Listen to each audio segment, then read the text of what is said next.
তো গাইস আমার মা এখন আমাকে দিয়ে দিয়েছে দেখো মিছরির জল, ঠিক আছে। তো এটা এখন আমাকে খেতে হবে। তো চলো, হ্যালো, আয়।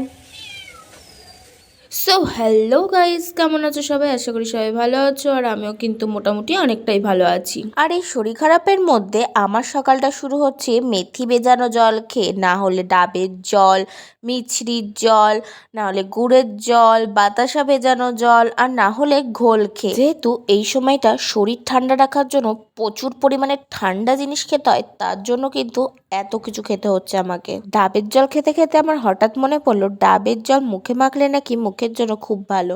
তাই হঠাৎ করে আমি বাটিতে একটুখানি নিয়ে উপরে চলে আসলাম, আর মা বলল হ্যাঁ নাকি এটা মুখে অ্যাপ্লাই করলে যে কোনো ডার্ক সার্কেল সেগুলো নাকি রিমুভ হয়ে যায় খুব তাড়াতাড়ি।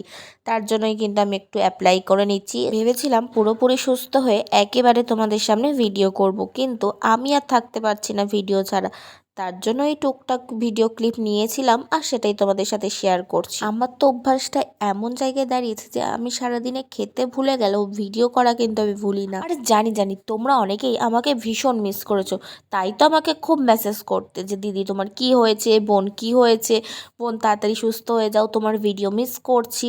তো যাই হোক, তাদেরকে বলছি হ্যাঁ হ্যাঁ আমি অনেকটাই সুস্থ হয়ে যাচ্ছি, আমি অবশ্যই তোমাদের জন্য আবার খুব ভালো ভালো ভিডিও করব। জানো তো এই কদিন সিদ্ধ ভাত খেতে খেতে না মনে হয় আমার মুখটাই সিদ্ধ হয়ে গেছিলো, কিচ্ছু ভালো লাগছিল না, তাই একটু ঝাল ঝাল খেতে ইচ্ছা করছিল।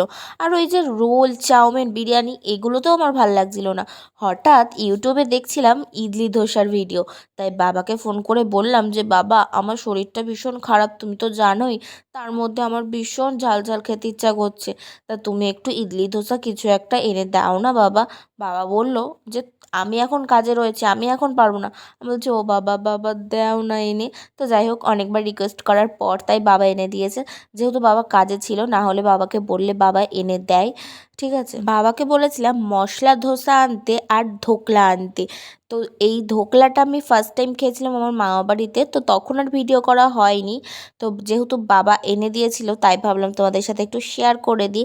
আর এই দুটো তোমরা কারা কারা খেয়েছো আর কেমন খেতে লেগেছে অবশ্যই জানিও, আমার মোটামুটি ভালোই লেগেছিল। আগেই বললাম অনেকেই আমাকে মেসেজ করেছো ইনস্টাতে, মেসেঞ্জারে, যে তোমার কি হয়েছে, তুমি কেন ভিডিও করছো না, তুমি কি ভিডিও করা বন্ধ করে দিলে। তো তাদের উদ্দেশ্যে বলছি আমার যে শরীর খারাপটা হয়েছিল, মানে আমার পক্স হয়েছিল, তার জন্যই আমি ভিডিও করতে পারছিলাম না, ইভেন ক্যামেরার সামনে আমি আসছিলাম না এই কারণের জন্যই। তো যাই হোক, এখন আমি সুস্থ হয়ে গেছি, কন্টিনিউ ভিডিও পাবা তোমরা। তো দেখা হচ্ছে নেক্সট ভিডিওতে।